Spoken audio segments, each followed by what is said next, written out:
आज के इस वीडियो में हम बात करेंगे वजाइनल केयर क्या है और इसके लिए हम क्या कॉस्मेटिक प्रोसीजर्स कर सकते हैं।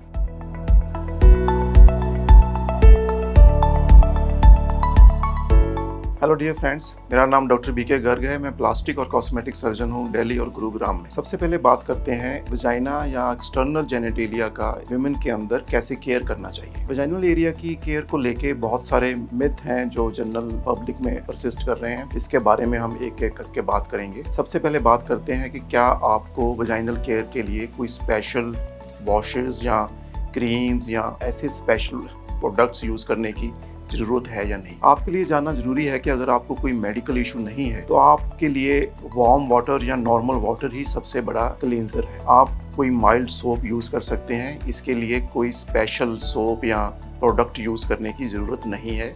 मार्केट में ऐसे बहुत सारे प्रोडक्ट मार्केट किए जा रहे हैं, लेकिन इन प्रोडक्ट्स का कोई स्पेशल यूज नहीं है। अगर आपको कोई मेडिकल इशू नहीं है तो इन प्रोडक्ट्स का आपके लिए कोई फायदा नहीं होगा। दूसरा ये भी जानना जरूरी है कि एक्सटर्नल जेनिटेलिया को ही रेगुलर क्लीनिंग की जरूरत रहती है। वजाइना या वजाइनल कैविटी के अंदर क्लीन करने की कोई जरूरत नहीं होती है। दूसरी जो मोस्ट इंपॉर्टेंट बात है कि इस एरिया में जनरली अगर कोई इरिटेशन या रैशेस डेवलप होते हैं, उसका कॉमन कॉज आपका क्लींजिंग प्रोडक्ट हो सकता है या कुछ ऐसे शेविंग प्रोडक्ट हो सकते हैं जिसके कारण आपको एलर्जी हो सकती है। आपको ये भी ध्यान रखना है कि आप अपने अंडरगारमेंट्स और अपने जो कपड़े हैं माइल्ड सोप से ही वॉश करें या ऐसी कोई सोप ना हो जो आपको एलर्जी करती है। इसके बियॉन्ड जो एक और कॉमन मिथ है, जो सेकंड मोस्ट कॉमन मिथ है, वो है कि वजाइना के अंदर कोई भी डिस्चार्ज नहीं होता। ऐसा नहीं है। Small amount of discharge vaginal cavity से नॉर्मल है और ये नेचुरल प्रोसेस है। You should be worried. आपको वरी होना चाहिए अगर आप उस डिस्चार्ज के साथ कोई बर्निंग सेंसेशन है, फॉल स्मेलिंग है, उसकी स्मेल ठीक नहीं है, तो फिर शायद आपको अपने डॉक्टर से मिलना चाहिए। ये जनरल वजाइनल केयर है। इसके लिए आपको कोई स्पेशल प्रोडक्ट्स या किसी और मेडिसिन की ज़रूरत नहीं है।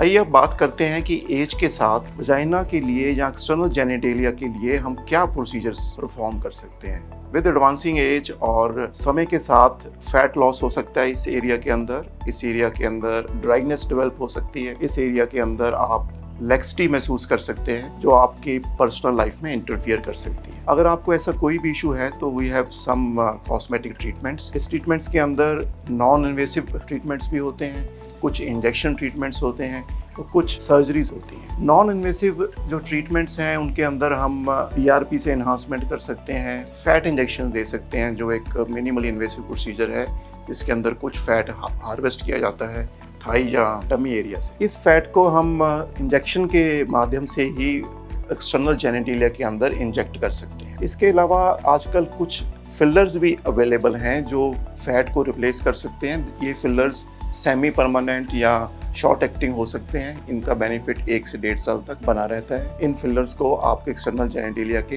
एरियाज में जिनके अंदर ड्राइनेस है उसके अंदर इंजेक्ट किया जा सकता है। अगर इंटरनल जेनिटल कैविटी के अंदर ड्राइनेस है, लेक्सिटी है, तो उसके लिए भी नॉन इन्वेसिव ट्रीटमेंट्स अवेलेबल हैं।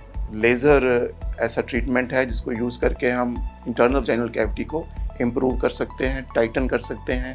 हाइफू डिवाइस है जिसके अंदर अल्ट्रासोनिक एनर्जी को यूज़ किया जाता है वजाइनल कैविटी को टाइट करने के लिए। इसके अलावा कई बार लेबियाप्लास्टी एक ऐसा ट्रीटमेंट है जिसके अंदर एक्सटर्नल जेनिटेलिया को ब्यूटीफाई किया जा सकता है, या कई बार एक्सटर्नल जेनिटेलिया के अंदर कुछ स्किन टैग्स या स्किन फ्लैश ऐसा डेवलप हो जाता है जिसके कारण आपको इरिटेशन रहती है या पेनफुल भी हो सकता है। उसको भी surgically under local anaesthesia improve किया जा सकता है। इसके बियॉन्ड अगर कोई सीरियस इशू हो तो उसके लिए फिर एडवांस सर्जरीज की जाती हैं। इसलिए external genitalia in case of women, vaginal discharge या वजाइनल ब्यूटिफिकेशन या कॉस्मेटिक सर्जरी के लिए कई सारे ऑप्शंस अवेलेबल हैं जिसको आप अवेल कर सकते हैं। इसके रिगार्डिंग आपके मन में अगर कोई भी सवाल हो तो please get back to us. Do not hesitate to get in touch with us. We will be very happy to help you. Thank you very much.